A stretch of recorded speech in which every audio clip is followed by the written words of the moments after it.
આમોદ શહેરની ભૂગર્ભ ગટરની પમ્પિંગ સ્ટેશનની મોટર ખરાબ થવાથી નગરપાલિકાના ભૂગર્ભ ગટરના સત્તાધીશો દ્વારા જાહેરમાં ભૂગર્ભ ગટરનું પાણી બહાર કાઢવામાં આવે છે, જેના કારણે સોસાયટીના રહીશોને પરેશાની થાય છે। સોસાયટીના રહીશો દ્વારા નગરપાલિકા સામે રોષ ઠાલવતા જણાવેલ છે કે સોસાયટી દ્વારા તમામ વેરા ભરવામાં આવે છે, તેમ છતાં પણ નગરપાલિકાની સેવાઓથી અમને વંચિત રાખવામાં આવે છે। તેમજ ખુલ્લી ગટર હોવાના કારણે કાયમી વાસ મારતા પાણીનો ભોગ અમારે બનવું પડે છે અને અમારી સોસાયટીમાં મોટા મોટા સાપ પણ નીકળે છે અને મચ્છરો પણ ખૂબ જ મોટા પ્રમાણમાં જોવા મળે છે। જ્યારે આ પાણી જાહેરમાં પ્રસરતા નજીકમાં આવેલા વહોરા સમાજ, ડભોયા સમાજ તેમજ ખત્રી સમાજના કબ્રસ્તાન આવેલ છે, જેથી કબ્રસ્તાનમાં આવતા જતા લોકોને પણ આ ગંદા પાણીની વાસનો ભોગ બનવું છે।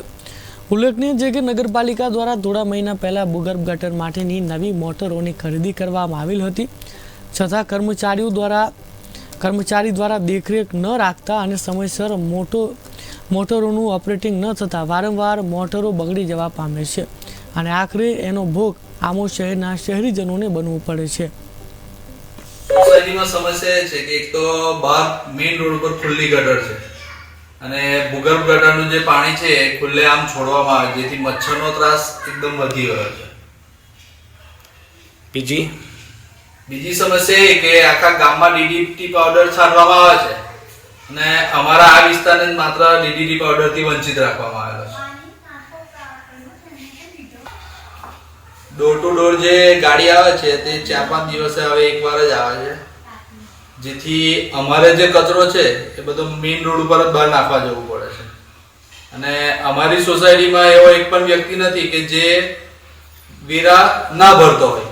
તમામ વેરા ભરવા છતાં સોસાયટીમાં સમસ્યા એ છે કે એક તો બહાર મેઇન રોડ ઉપર ખુલ્લી ગટર છે અને ભૂગર્ભ ગટરનું જે પાણી છે એ ખુલ્લે આમ છોડવામાં આવે, જેથી મચ્છરનો ત્રાસ એકદમ વધી ગયો છે। બીજી સમસ્યા એ કે આખા ગામમાં ડીડીટી પાવડર છાંટવામાં આવે છે અને અમારા આ વિસ્તારને માત્ર ડીડીટી પાવડરથી વંચિત રાખવામાં આવેલો છે। ડોર ટુ ડોર જે ગાડી આવે છે તે 4-5 દિવસે હવે એકવાર જ આવે છે, જેથી અમારે જે કચરો છે એ બધો મેઇન રોડ ઉપર જ બહાર નાખવા જવું પડે છે અને અમારી સોસાયટીમાં એવો એક પણ વ્યક્તિ નથી કે જે વેરા ના ભરતો હોય, તમામ વેરા